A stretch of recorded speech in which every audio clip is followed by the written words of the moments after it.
All right, we continue our team coverage this morning with Josh Scheinblum live out at the airport. And yeah, Josh, can you hear us? I know the wind's blowing, ripping out there. I can hear you. It's just very, very windy out here. You know, when Bing Crosby was talking about dreaming of a white Christmas, I don't think he had anything like this in mind. We're here right now outside of the Eastern Iowa Airport, where all flights are canceled until 11:35 this morning. And right now, crews are working out there on the tarmac trying to clear off all of that snow. If you take a look over here behind me, you can see there are no airplanes. In fact, you really can only see that first terminal over there behind a complete cloud of snow and ice and a complete mess. And if you are headed out to the Eastern Iowa Airport, let me just point one thing out here. It is extremely windy. Make sure you bundle up on that trip over from your car to inside the vehicle. Now, this isn't the only airport here in Eastern Iowa that is experiencing some real problems as a result of all of this snow. Let's take a look here over at the Quad Cities. They had a flight that went out just after 5 o'clock this morning, but after that, you can see canceled, and so on and so forth. Now, if you did book a flight from outside of Iowa, you might be in better luck. Let's take a look here now over at the Minneapolis airport.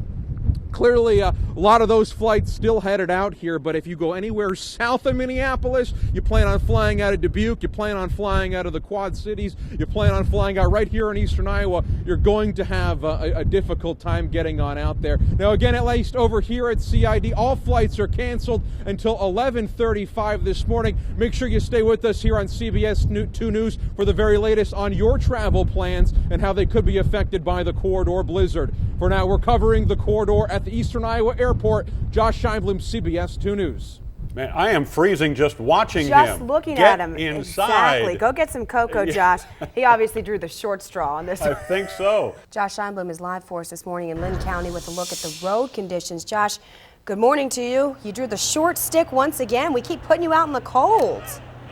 Joy, Jason, I'm no meteorologist, but I think the Mayans were right. It is certainly the end of the world as we know it out here. I mean, there's so many things going for it. We had a blizzard yesterday. It is freezing cold today. On our way here over to this rest stop, I think I saw 6 or 7 cars abandoned on the side of the road. It's a scene out of Back to the Future 2 over here. So if you are headed out today, make sure you are very careful when you head out on those roads. It's cold, it's icy, and there's a lot of snow from the blizzard. I want to take a real quick look right here over on the ground right now. Here at the rest stop, this is pretty much the scene over the entire asphalt area. About 4 inches of just thick, compacted ice and snow, a whole mess of things. And if you're driving out there on the roads, you may find some slick spots that look just like that. Let's take a look here over on I-380 right now. We're here on the Lynn County, Johnson County line over at the rest stop. You can see there are some cars moving around, or hopefully you can see there's some cars moving around.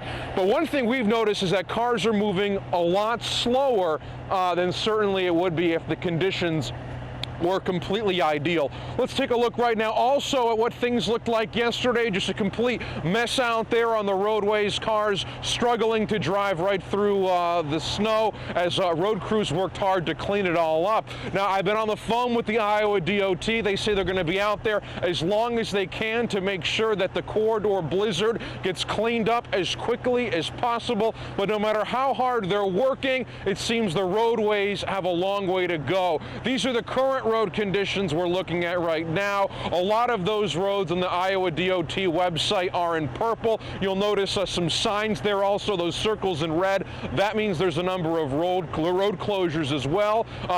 Some of the ones you may want to look out for is I-34 here in Iowa. That road is still closed there here over on the highway. So if you are headed out, make sure you stay very, very careful, pretty much if you're commuting anywhere here in that area. So stay with us here on CBS 2 this morning. We have been in constant contact this morning with public officials throughout the entire corridor and Eastern Iowa area to get the very latest on how road conditions are. And we'll be here all morning. We're just off of I-380. For now, we're covering the corridor in Lynn County. Josh Scheinblum, CBS 2 News. All right, Josh, that's good news and good information there. On a lighter note, though, Josh forgot to mention one other particular reason this day is special, not just because of the Mayans. I don't know. Why is it special? Happy birthday, Josh birthday. Scheinblum. Oh, thank you. Oh, that's right. That's right. Yeah. Oh, I forgot. See, there's too many signs here lining up. Next thing you're going to tell me there's going to be a lunar eclipse, and that'll be it, guys. We might as well pack home and go home right now. We got you a big cake in the shape of an asteroid, Josh, so come on back and eat it. Thank you very much. Thank you, guys. Happy birthday to you.